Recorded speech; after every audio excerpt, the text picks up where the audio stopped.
After beating a Boston Celtics team last night that's having a historic season, the Denver Nuggets now have a 7-1 record following the All-Star break, and with them having played the third hardest schedule this season, yet still having the fourth best record in the entire league, we're going to dive into some stats today that show why this Denver Nuggets team might find themselves right back in the NBA Finals and become the 14th team in NBA history to win back-to-back championships.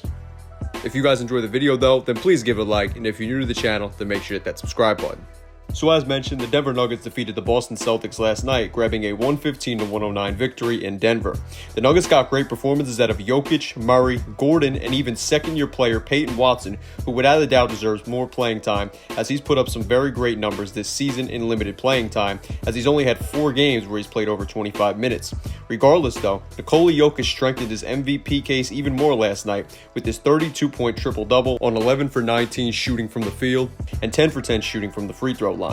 This season, Jokic is 13th in points per game and top 5 in both rebound and assists per game, and is doing that while it feels that the media and most normie fans have kind of focused on other contenders than the Nuggets this season. But with the Nuggets sweeping their season series versus the Celtics now, and that Celtics team having one of the best records in NBA history for a team through 60 games, I think that says more than people realize about the Nuggets, especially since it felt like they did so with such ease. Overall for this season, the Denver Nuggets have the 10th best offensive rating in the league. The team also has the 9th best defensive rating, so while not the most ideal, being top 10 in both is definitely impressive, and it gives them the 7th best net rating of any team in the league. Post All-Star break though, the Nuggets have definitely stepped things up, as they have the 7th best offensive rating and the 5th best defensive rating in the league, which are both solid enough to give them the 3rd best net rating of any team in the NBA since the return from the break. While they have definitely played some softer teams like the Wizards and Blazers, I'd say they put up impressive performances in all of their other games since coming back from the All-Star break. And in regards to their loss in Phoenix, I will say while they should have won that game, sometimes you just can't stop KD. Regardless though, now let's look at the best 5-man lineup since coming back from the All-Star break.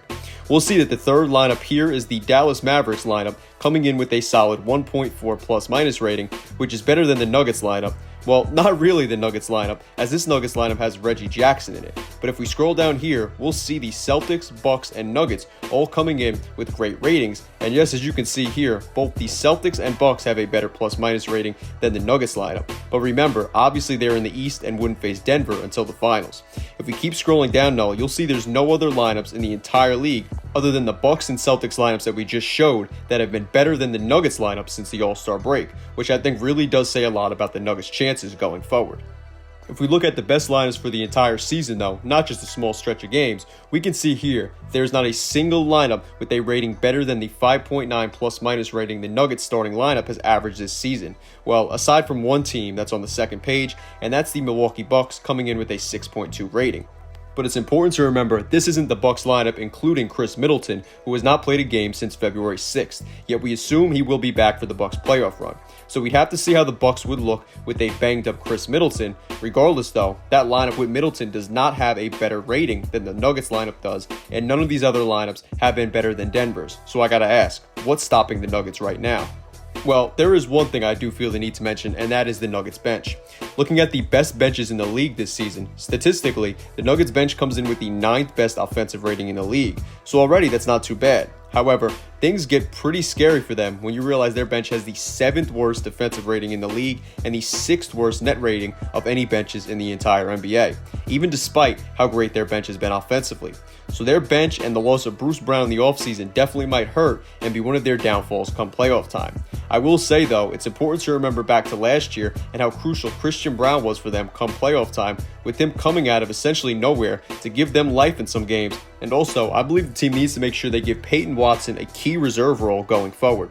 Watson is tough and one of the sleeper draft picks from 2022 in my eyes, and aside from maybe saying he could play a bit more efficiently, there's really not much to say about him that you could criticize. And he's also a very underappreciated defender who can be an X factor in Denver's playoff run, along with Christian Braun in my eyes.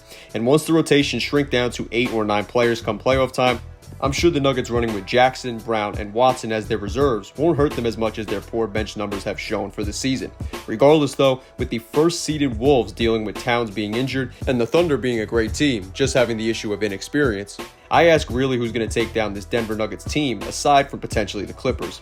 I think the Western Conference crown is the Nuggets or Clippers for the taking this season, but with Russ now being hurt for the Clips, the title of Western Conference frontrunner and also the title of MVP frontrunner might be on the Denver Nuggets as well as Nikola Jokic, respectively.